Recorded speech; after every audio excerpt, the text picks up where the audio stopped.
Hello ছোট্ট বন্ধুরা, তোমরা কেমন আছো? আশা করি তোমরা ভালো আছো।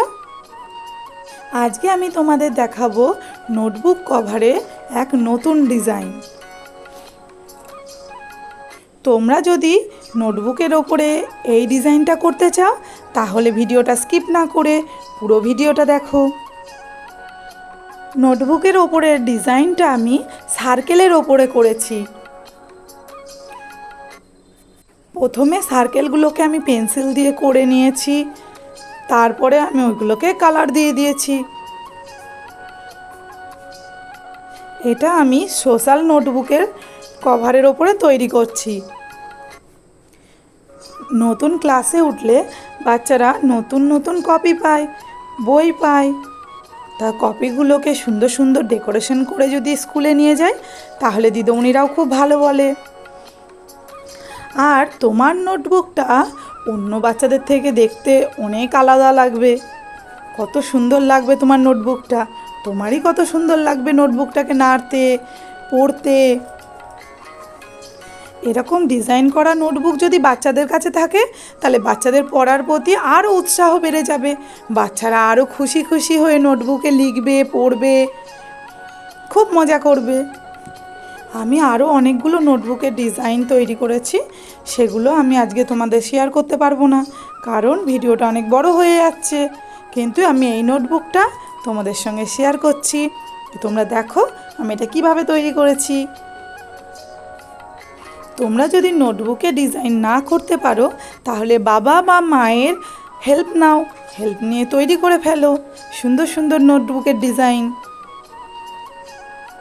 আর বাচ্চারা তো কালার করতে খুবই ভালোবাসে, আর কালার সুন্দর সুন্দর কালারের যখন নোটবুকগুলো হয় তখন আরও সুন্দর লাগবে, বাচ্চাদের মনটাও খুব ভালো থাকে সুন্দর সুন্দর নোটবুক দেখে।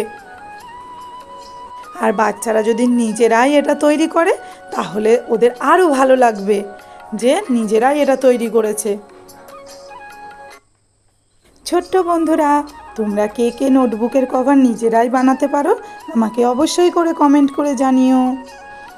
আর ভিডিওটা ভালো লাগলে লাইক করো, কমেন্ট করো, শেয়ার করো আর সাবস্ক্রাইব করে দিও। দেখো যখন রঙগুলো আমি সবগুলোই করে নিয়েছি তখন এগুলো আরও সুন্দর লাগছে। এই যে আমি এইগুলো ছোট ছোট করে লাল রং দিয়ে দিচ্ছি, আর এই প্রত্যেকটার ওপর দিয়ে আমি স্কেচ পেন দিয়ে বর্ডারগুলো দিয়ে দিয়েছি। আর এর ওপরে আমার যেহেতু এটা সোশ্যাল সায়েন্স খাতা, সেহেতু আমি ওপর দিয়ে সোশ্যাল সায়েন্সটা লিখছি। যে খাতা তোমরা বানাবা সেই নামটা এই জায়গাগুলো দিয়ে অক্ষরগুলো বসিয়ে দিবা, তাতে কত সুন্দর লাগবে। এটা একটা নোটবুকের নতুন স্টাইলের ডিজাইন।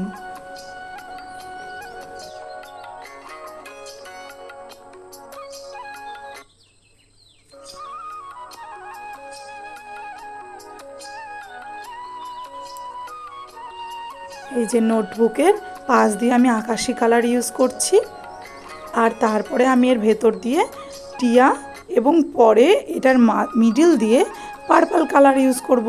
আর এই যে আমি নামগুলো লিখে নিচ্ছি, নাম, স্কুলের নাম, ক্লাস, আমি সব লিখে নিচ্ছি এগুলো।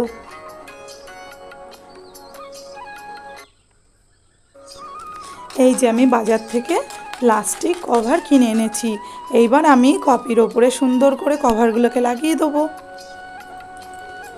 এই যে দেখো কপির মাপে আমি ওটাকে কেটে নিলাম। এইবার আমি এটাকে কাটবো না, এটা এইভাবেই আমি না কেটে নোটবুকের সাইড দিয়ে আমি ওটাকে ঢুকিয়ে দিচ্ছি। দেখো আমি কিভাবে ঢুকাচ্ছি, তাতে খুব সহজেই তোমরা কভারগুলো দিয়ে নিতে পারবা। কাটাকাটি করতে গেলে অনেক সময় প্লাস্টিক কভার ছিঁড়ে যায়, তার কোনো অসুবিধাই থাকবে না। আমি যদি না কাটি তাহলে কভারটা ছিঁড়ারও কোনো প্রবলেম নেই। এইবার আমি সেলো টেপ দিয়ে দিয়ে ভালো করে ওটাকে টাইট করে দিচ্ছি। কভারগুলো কিন্তু খুব টাইট করে করে দিতে হবে, না হলে কিন্তু লুজ হয়ে গেলে দেখতে ভালো লাগবে না। চারি সাইড থেকে টেনে টেনে আমি সেলো টেপ দিয়ে দিলাম। এই যে, আর সেলো টেপ একটু বেশি দিতে হবে কারণ কভারটা খুলে যাবে না হলে। এই যে আমার নোটবুকে কভার দেওয়া হয়ে গেছে। কভার না দিলে নোটবুকটা নোংরা হয়ে যেত। আর এটা তো আমি ড্রয়িং শিটের ওপরে বানিয়েছি, ডিজাইনগুলোও খারাপ হয়ে যাবে। প্রত্যেকটা নোটবুকই দেখো দেখতে কত সুন্দর লাগছে। এই যে এই একটা স্টাইলের নোটবুক দেখো, আর এটা তো সব থেকে সুন্দর লাগছে আমার।